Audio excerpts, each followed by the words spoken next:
The chief medical examiner's findings have been the focus of both sides of this murder trial. He performed the autopsy on George Floyd. WCCO's Jennifer Mayerle shares key testimony from day 10.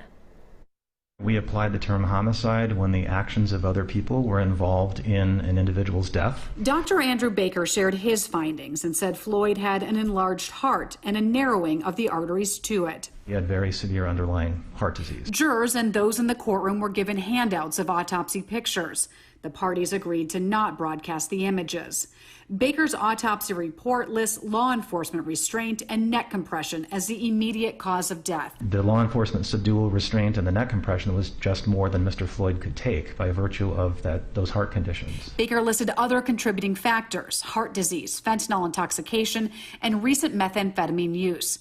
And that's what the defense honed in on, attempting to show other potential causes for Floyd's death, including a heart condition, drug use, and the location of Chauvin's knee. In my opinion, it would appear that Mr. Chauvin's knee was primarily on the back or the side or the area in between on Mr. Floyd's neck.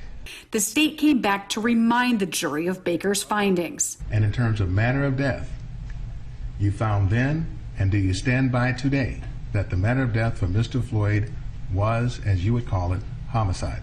Yes, I would still classify it as a homicide today. A number of witnesses for the state have testified about the cause of death based on Baker's report and video evidence, saying Floyd died from a lack of oxygen caused by Chauvin's knee on his neck.